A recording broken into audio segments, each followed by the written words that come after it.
अस्सलाम वालेकुम एवरीवन। जैसा कि आप देख रहे हैं हमारी स्क्रीन पर, इस वक्त हम क्लास ले रहे हैं फर्स्ट ईयर कॉमर्स इकोनॉमिक्स और अपनी लास्ट क्लास से अभी हम कंटिन्यू कर रहे हैं। तो लास्ट क्लास में हमारी बात रुकी कहाँ थी कि लेबर जो है कौन होती है। Labour is an ability to work. Labour is a broad concept because it includes both physical and mental labour. Labour क्या होता है जी? एक काबिलियत होती है काम करने की, उसको लेबर कहा जाता है। लेबर दो तरह की होती है, एक फिजिकल लेबर होती है और एक मेंटल लेबर होती है। फिजिकल लेबर की मेहनत ज़्यादा होती है, वैल्यू कम होती है। मेंटल लेबर की मेहनत कम और वैल्यू ज़्यादा होती है। फिजिकल मेहनत की बात कर रहे हैं ना। अच्छा, अब आज जो हम बात शुरू कर रहे हैं वो हम बात शुरू कर रहे हैं कैरेक्टरिस्टिक्स ऑफ लेबर से। ठीक है जी। कैरेक्टरिस्टिक्स ऑफ लेबर में पहली क्या है कि labour is inseparable from labourer. Labour can not be separated from labour. Worker sells their services and does not sell themselves. Labour और लेबरर को अलग अलग नहीं किया जा सकता। जहां लेबर होगी वहीं लेबरर होगा। लेबरर मतलब जो लेबर को रखता है काम करने के लिए। लेबरर बेसिकली लेबर के लीडर को कहा जाता है। इसको उर्दू में ज़रा आसान तरीके से समझाने के लिए आपको बोलना चाहूँगा कि मालिक और नौकर को अलग अलग नहीं किया जा सकता। भाई कोई मालिक होगा तभी तो आप जाकर नौकर बन सकेंगे। एम्प्लॉय लेबर जो होती है, लेबर लीडर नहीं होता, लेबर फॉलोवर होता है। कि जब वो उसको कुछ होगा उसके पास फॉलो करने के लिए, तो वो जब तो वो किसी को फॉलो करेगा। तो लेबर और लेबरर को कभी भी सेपरेट नहीं किया जा सकता। ठीक है जी। अगली जो हेडिंग हमारे पास, labour is a perishable factor. Labour can not be stored. ठीक है जी। यानी कि जो आपकी मेहनत है उसको स्टोर नहीं किया जा सकता। Labour is once the labour is lost it can not be made up. Unemployed workers can not store their labour for future employment. देखें, labour is just like time. ठीक है जी। लेबर किसकी तरह है? अब वक्त की तरह है। जिस तरह आप अपने वक्त को स्टोर नहीं कर सकते, इसी तरह आप अपनी लेबर को भी स्टोर नहीं कर सकते। ठीक है जी। तो जैसे जैसे वक्त गुजर रहा है और अगर उस वक्त में आप कोई काम कर सकते थे और अगर आपने नहीं किया, तो अब बेटा वक्त हो गया, गुजर गया। Now you will have to see something else. अब आपको कुछ और देखना होगा, कुछ और करना होगा, लेकिन आप वही काम अंजाम नहीं दे सकते। ठीक है। क्यों? क्योंकि लेबर इज पेरिशेबल। वो वक्त गुजरा, वो पेरिश हो गई, वो चीज़ें चली गई। अब उसका वक्त गुजर गया। एज मैंने उसको कंपेयर किससे कर दिया? वक्त से कर दिया, टाइम से कर दिया। Labour is an active factor of production. ये भी इसकी खासियत है कि सबसे एक्टिव फैक्टर ऑफ प्रोडक्शन यही होता है कि जितना ये ज़्यादा मोबिलाइज होगा उतना ही आप कैपिटल से ज़्यादा फ़ायदा उठा सकते हैं, उतना ही आप लैंड से ज़्यादा फ़ायदा उठा सकते हैं, गिवन डेट कि आप इससे फ़ायदा उठा रहे हों। तो labour is an active factor of production. Other factors like land capital R passive, but the labour is an active factor of production. भाई पैसिव लैंड को और कैपिटल को पैसा मतलब पैसिव क्यों कहा गया? कि जमीन पर काम किया जाता है, पैसे पर काम किया जाता है, सरमाए पर काम किया जाता है, लेकिन लेबर काम करती है। तो ये चीज को क्या कर देती है? ये चीज उसको एक्टिव कर देती है। ठीक है जी। अच्छा, तो ये बात भी हो गई। Labour is an active factor production. Being a human being, this factor has its own feelings, likes and dislikes. भाई एक इंसान होता है ना लेबर, तो अब उसकी अपनी पसंद भी होगी, नापसंद भी होगी। कुछ उसे अच्छा लगेगा, कुछ उसे बुरा लगेगा। थिंकिंग पावर है, सोचता है, समझता है क्या मुझे करना चाहिए, क्या मुझे नहीं करना चाहिए। We can achieve better quality and level of production if the land and capital are employed properly. और हम क्या कर सकते हैं? बेटर क्वालिटी को अचीव कर सकते हैं। ठीक है जी। और लेवल ऑफ प्रोडक्शन को अचीव कर सकते हैं if the land and capital are employed properly. अगर हमने लैंड और कैपिटल को एम्प्लॉयड प्रॉपरली कर लिया। In close association with labor, so without labor we cannot imagine the smooth conduct of production. अगर हम लेबर को माइनस कर दें तो हम एक स्मूथ कंडक्ट ऑफ प्रोडक्शन नहीं कर सकते। ठीक है जी। नो तो लेबर एक बहुत ही एक्टिव फैक्टर प्रोडक्शन है जिसके बगैर कुछ भी नहीं हो सकता। कैपिटल का इस्तेमाल नहीं हो सकता, ज़मीन का इस्तेमाल नहीं हो सकता। इसके बाद labour has imperfect mobility. Labor does not move easily from one occupation to another occupation. ठीक है जी। भाई labour is has imperfect mobility, यानी कि एक जगह से दूसरी जगह हम इजीली शिफ्ट नहीं हो सकते, ठीक है जी। और नामुमकिन तो नहीं कहेंगे, लेकिन it's not easy to shift from one profession to another profession. मिसाल के तौर पर I am a teacher but I am not a doctor, I am not a surgeon. अब मुझे कहा जाए किसी का ऑपरेशन कर दो, भाई एक बंदा है जिसके दिमाग में चावल और गोश्त है, बिरयानी नहीं। अब मुझे उससे कहा जा रहा है कि इसके दिमाग से चावल और गोश्त निकाल के बिरयानी का लफ्ज डाल दें। अब आई एम नॉट अ सर्जन कि मैं ऐसा कर सकूं। आ रही बात समझ में? तो इसके लिए क्या होगा, मतलब एक बंदे को बीमारी है, मुझे कहा जाए इसकी किडनी में से पत्थर निकाल दो, मैं देखिए मैं बातें तो बहुत सारी कर सकता हूँ, लेकिन मैं दरअसल वो काम नहीं कर सकता। आ रही बात समझ में आपके? तो everyone has its own working, हर बंदे का एक अपना काम होता है, ठीक है जी। और जब बंदा एक प्रोफेशन में होता है तो उसको दूसरे प्रोफेशन को इतनी आसानी से ज्वाइन नहीं कर सकता, ठीक है जी। तो this is called labour does not easily move does not move easily from one occupation to another occupation because of several factors like family and cultural background। एक फैमिली होती है, एक कल्चरल का बैकग्राउंड होता है कि भाई हम या हमारे दादा ने ये काम किया, हमारे हमने ये काम किया, और हमारे ये इसमें आती है ना, जेनेटिक्स में ये चीज़ें आ जाती हैं। मिसाल के तौर पर मेरे मेरे जो दादा थे वो टीचर थे, ठीक है ना, मेरे अब्बू भी टीचर थे और आज मैं भी टीचिंग कर रहा हूँ। तो ये हमारी मतलब खून में ये चीज़ टीचिंग जो है ना वो क्या हो गई, शामिल हो गई। तो मैं इसके अलावा मेरी जॉब भी है, लेकिन मैं I what I feel is relax in teaching. मुझे टीचिंग में बड़ा रिलैक्स फील होता है, मुझे किसी भी और प्रोफेशन में इतना रिलैक्स फील नहीं होता जितना मैं टीचिंग में अपने आप को रिलैक्स फील करता हूँ। तो ये क्या है, this is called the imperfect mobility. Labour is a human capital. Labour क्या है, ह्यूमन कैपिटल है। Society makes investment in labour in the form of education, health, training, etc. This improves efficiency of labor, so it is a human capital। Labour क्या है जी, human capital है, यानी कि किसी भी इंसान के सरमाए को ह्यूमन कैपिटल कहा जा सकता है, ठीक है जी। Labour society makes investment in labour in the form of education. अब हमारी भाई देखें, इसको हमने कैपिटल कहा, तो कैपिटल तो बेटा इन्वेस्टमेंट का नाम है। अब इसके अंदर इन्वेस्टमेंट कैसे होती है, इसके अंदर इन्वेस्टमेंट होती है इन द सेंस कि हम उस पर खर्च करते हैं, हर इंसान पर खर्च किया जाता है। बच्चा पैदा बाद में होता है, खर्चा पहले शुरू हो जाता है, ठीक है जी। उनकी अम्मा को लेके जाओ डॉक्टर के यहाँ, दिखाओ, वहाँ पर अल्ट्रासाउंड करवाओ, यूं एक्सरे यूं, फिर वो अस्पताल में एडमिट होंगी। खर्चा यानी कि खर्चा कब से शुरू हो गया है, तो हेल्थ पे सबसे ज्यादा इंसान की खर्च किस पे होता है, हेल्थ पे। फिर वो होगा, उसके टीके लगेंगे, दवाइयाँ खाएगा, दूध पिएगा, कपड़े लत्ते, ये वो, रहने की जगह, खाना पीना, तालीम, इतने सारे खर्चे। तो ये उस पर क्या हो रहा है, ये उस पर खर्च हो रहा है ना भाई, ठीक है। और ये खर्च कब तक होता रहेगा, जब तक वो जिंदा रहेगा। क्या ये खर्च किसी एक दिन के लिए भी रुकता है?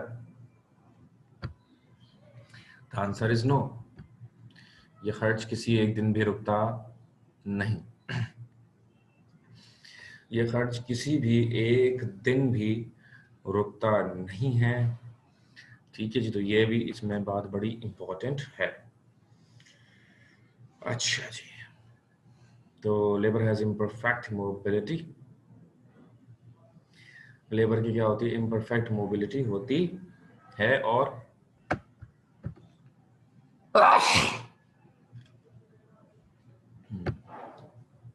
Labour is human capital. अल्लाह रहम करे।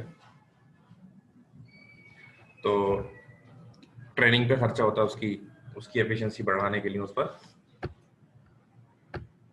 खर्च किया जाता है। वेल्थ और कैपिटल में फर्क क्या है? Capital is that part of wealth which is used for production. So wealth is a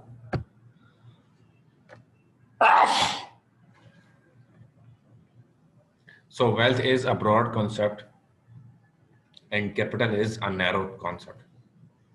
दौलत का वो हिस्सा जो प्रोडक्शन में इस्तेमाल किया जाए, दौलत का वो हिस्सा जो प्रोडक्शन में इस्तेमाल किया जाए उसे क्या कहते हैं जी, उसे वेल्थ कहते हैं। दौलत का वो हिस्सा जो प्रोडक्शन में इस्तेमाल किया जाए उसे कैपिटल कहते हैं, sorry. So wealth is a broad concept, दौलत बड़ा कॉन्सेप्ट है, कैपिटल एक छोटा कॉन्सेप्ट है। Capital is that part of wealth which is used for further production of wealth. ठीक है जी, कैपिटल वो पार्ट है जो मजीद प्रोडक्शन के लिए इस्तेमाल किया जाता है। ठीक है जी, तो कैपिटल वो पार्ट होता है दौलत का जिसको फर्दर प्रोडक्शन के लिए इस्तेमाल किया जाता है। ठीक है जी, now characteristics of capital. Characteristics of capital क्या है जी? सबसे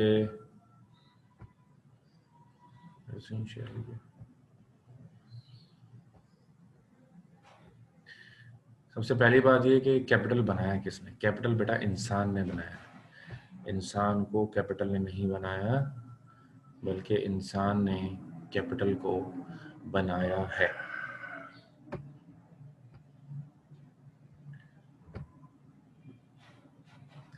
capital is not a gift of nature. Capital gift of nature नहीं, बल्कि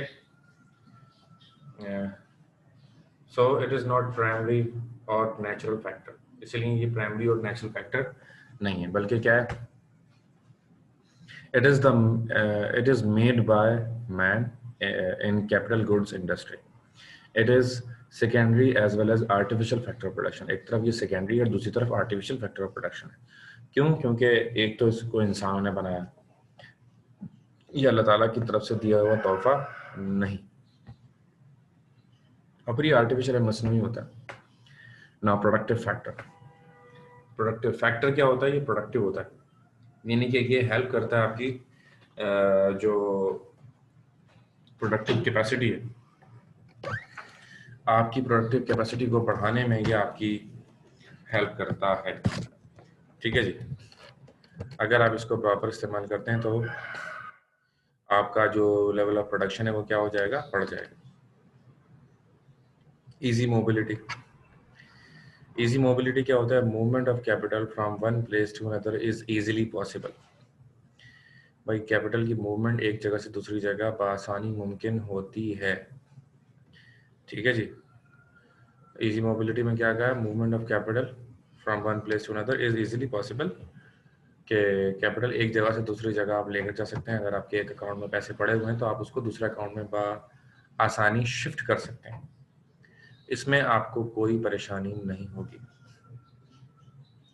इनडिस्ट्रक्टेबल फैक्टर ऑफ प्रोडक्शन, और ये एक ऐसा फैक्टर ऑफ प्रोडक्शन होता है जो इनडिस्ट्रक्टेबल होता है, ये तबाह बर्बाद नहीं होता, इसको बाद में भी इस्तेमाल किया जा सकता है, पहले भी इस्तेमाल किया जा सकता है। ठीक है जी, इसके बाद है passive factor of production. Passive factor of production क्या होता है कि ये एक्टिव नहीं होता है, क्योंकि इसको इस्तेमाल करोगे तो ये काम आएगा, अगर ये आप इस्तेमाल नहीं करोगे तो ये ऐसे ही पड़ा रहेगा। ठीक है जी, now the leader of the all factors of production. अब जो आपके सामने तस्वीर आ रही है, एक तस्वीर है जी कैपिटल की, नोटों की भरी हुई आपको नजर आ रही है कैपिटल की तस्वीर। दूसरा है लैंड, सूरज नजर आ रहा है, दरख्त नजर आ रहे हैं, जमीन और पानी। तीसरी तस्वीर है जी लेबर की, मजदूर नजर आ रहा है, उसके हाथ में बेलचा है। और अब इन तीनों को मिलाकर इस्तेमाल करने वाला बंदा नजर आ रहा है जो कि ऑर्गेनाइजेशन या एंटरप्रेन्योर है। यही दर हकीकत काम वाला बंदा होता है, जिसने प्रोडक्शन को लेकर चलना होता है। ठीक है जी, आगे चलते हैं। एक बात और नोट कर लीजिएगा, पीओसी के 2 लेक्चर्स इंशाल्लाह मैं आपको दूंगा सैटरडे को, क्योंकि वो लास्ट सैटरडे नहीं हो पाई थी तबीयत की वजह से।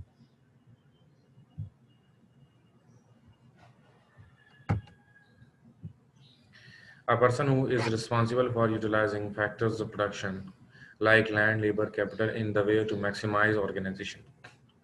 ऑर्गेनाइजेशन या एंटरप्रेन्योर किसे कहते हैं?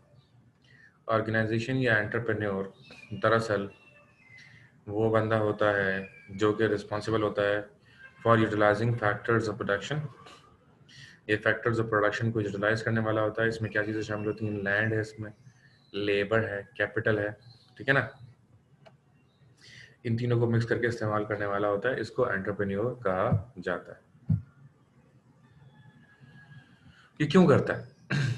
देखें जी, जब तक किसी भी शख्स का कोई फायदा नहीं होता वो कोई काम नहीं करता। अगर ये नजर आ रहा है हमें कि ये काम करते हैं तो यकीनन इनको प्रॉफिट होता है, प्रॉफिट हो रहा होता है तभी ये काम करते हैं, वरना ये शायद ये काम ना करें। Now characteristics of entrepreneur, ability to organise, ये सबसे बड़ी खासियत होती है ना इसकी। इसमें वो क्या कर सकता है कि भाई तमाम चीज़ों को वो प्रॉपरली ऑर्गेनाइज कर सकता है। He should be able to organize various factors effectively. He has to understand all the aspects of business. ठीक है जी। इसमें क्या बताया कि उसके अंदर ये एबिलिटी होती है कि वो फैक्टर्स को इफेक्टिवली ऑर्गेनाइज कर सकता है और तमाम चीज़ों को वो अंडरस्टैंड कर सकता है।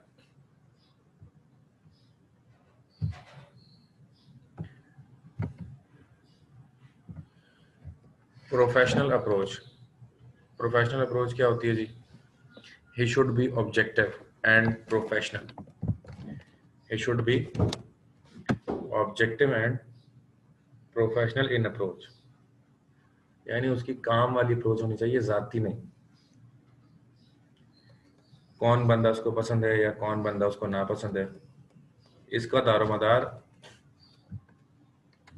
उसकी ज़बान उसके मजहब पर नहीं होनी चाहिए, बल्कि उसके काम पर होनी चाहिए। अगर उसका काम अच्छा है तो आपको वो बंदा पसंद होना चाहिए, अगर उसका काम अच्छा नहीं है तो वह बंदा आपको नापसंद होना चाहिए। Simple is that. उसकी ज़बान, उसका मजहब, उसकी इस तरह की चीज़ें, उसकी रिश्तेदारियाँ, अगर इनकी बुनियाद पर आप किसी बंदे को पसंद या नापसंद करेंगे तो ये चीज़ आपके इदारे को लेकर डूब जाएगी। तो ऐसा हर मुमकिन आपने कोशिश करनी है कि आप ऐसा ना करें, ठीक है जी। रिस्क बेयरर, रिस्क बेयरर क्या होता है?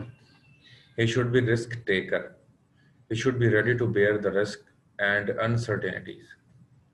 देखें, कारोबार जो होता है, कारोबार में और जॉब में फ़र्क क्या है? जॉब जो होती है ना, उसमें पता होता है कि भाई कितने पैसे मिलेंगे, क्या फ़ायदा क्या नुकसान, ठीक है जी। जॉब में पता होता है कि भाई at the end of the month मुझे ये सैलरी मिलेगी। लेकिन बिजनेस में ऐसा कुछ भी पता नहीं होता। सही जी, बिजनेस में ऐसा कुछ भी पता नहीं होता। He should be risk taker, he should be ready to bear the risk and uncertainties. दुनिया में 98% लोग जॉब करते हैं और सिर्फ 2% लोग नौकरी करते हैं, और ये 2% लोग हुक्मरान बन जाते हैं 98% लोगों के। क्यों? क्योंकि उनके अंदर ये ताकत होती है, रिस्क बेयरेबल जो ताकत होती है ना, ये उनके अंदर होती है। और इस एक ताकत की वजह से वो दुनिया के 98% लोगों पर हुक्मरानी कर रहे हैं। ये हर किसी में नहीं होती, यानी कि ये कितनी स्पेशल क्वालिटी है, रिस्क टेकिंग क्वालिटी, जो अमूमन हर बंदे में पाई नहीं जाती, ठीक है। इनोवेटिव, देखें जब तक कुछ नया हमें नहीं मिलेगा तो हमें वो चीज़ पसंद नहीं आएगी। तो what we need is something new and something different. What we need is something new and something different. अब कुछ नया हमें क्या मिलेगा? कुछ नया हमें मिलेगा लाइक कोई ऐसा प्रोडक्ट जो उसमें अब चेंज आ गया है। जैसे मोबाइल था, 3310 था, उसको छोटा किया, फिर कलर स्क्रीन करी, फिर कैमरा, तो ब्लूटूथ और फला फला फला, टीवी भी उसमें, यूट्यूब भी उसमें, सब कुछ दुनिया जहाँ की चीज़ें उसमें आ गई। इनोवेटिव था। मोबाइल में नई नई चीज़ें आ रही हैं, लोग नई नई चीज़ें उसको यूज़ भी कर रहे हैं, ख़रीद भी रहे हैं, इस्तेमाल भी कर रहे हैं। तो एक एंटरप्रेन्योर का ये काम होता है कि और मज़ीद आसानी किस तरीके से आवाम के लिए पैदा की जा सकती है। जितनी ज़्यादा आप आसानी आवाम के लिए पैदा करेंगे, लोग उसको उतना ज़्यादा ख़रीदने की कोशिश करेंगे, उतना ज़्यादा उसको पसंद करेंगे।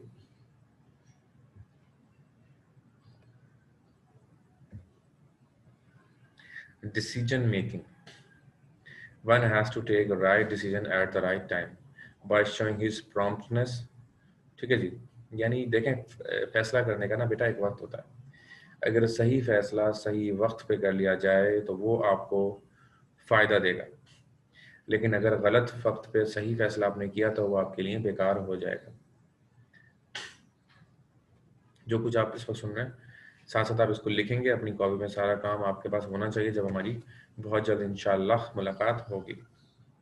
तो one has to take right decision at the right time. सही वक्त पर सही फैसला अगर इंसान कर ले तो वो उसको फ्रूटफुल रहता है और वो उसके लिए बेहतर रहता है। लेकिन अगर आपने सही फैसला नहीं किया, ठीक है जी, तो वो आपको नुकसान भी दे सकता है। तो सही वक्त पर सही फैसला करना, ये दरअसल ये भी आपकी ये कह सकते हैं कि जिम्मेदारी है। ठीक है जी। यूट्यूब पे आप सर्च कीजिएगा हमारा चैनल, इसको सब्सक्राइब कीजिएगा, कराची एजुकेशन फॉरम। उस पर ये वीडियोस आपको इकोनॉमिक्स की बहुत सारी वीडियोस और भी मिलेंगी, आप और डिफरेंट सब्जेक्ट्स की आप देख सकते हैं। ठीक है जी। इसी तरह इसी नाम से हमारा पेज भी है फेसबुक पे, उसको भी लाइक कीजिएगा। उसमें आपके एजुकेशन से रिलेटेड बहुत सारी इंफॉर्मेशन आपको मिलती रहेंगी। ठीक है, क्योंकि हो सकता है आप ये वीडियो कल को देख कर डिलीट भी कर दे, तो उसका लिंक आपको वहाँ पर मिल जाएगा और वो वीडियो इंशाल्लाह हर वक्त पड़ी रहेगी आपके लिए। अच्छा, तो one has to take right decision at the right time, showing the promptness. Quick decision expected but hasty decision should not be taken.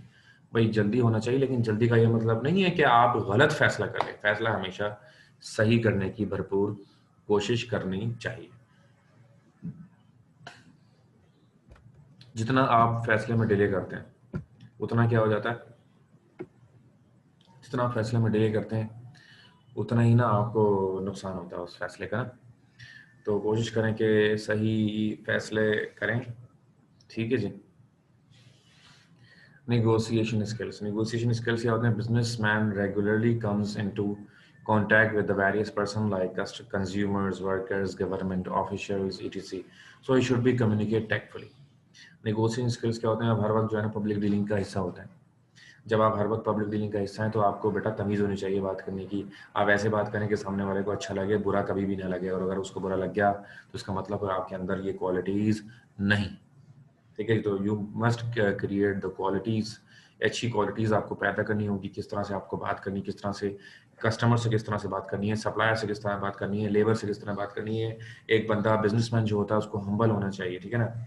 जो सवालात मैं करा रहा हूँ साथ साथ याद करते जाएगा इंशाल्लाह। जैसी हमारी फिजिकल क्लासेस होती हैं तो आपका टेस्ट भी लिया जाएगा। आपको मैं बहुत मिस कर रहा हूँ। आप अगर मुझसे रब्ता करना चाहें तो एक लड़के और लड़कियाँ अपने ग्रुप बना लें व्हाट्सएप पर, और आप मुझे भी ऐड कर सकते हैं। और मेरा नंबर मैं यहाँ पे लिख दूँ तो आप उसमें ग्रुप में मुझे भी ऐड कर सकते हैं।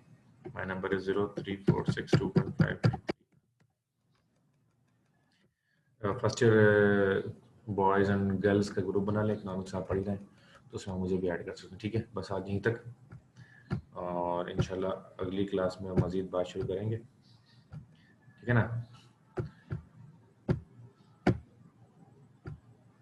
अगली क्लास में हम ये पढ़ेंगे लॉ ऑफ रिटर्न्स, लेकिन ये अगली क्लास में पढ़ेंगे। सिर्फ आपको दिखा दिया। अपना बहुत ख्याल रखिएगा। अल्लाह हाफ़िज़।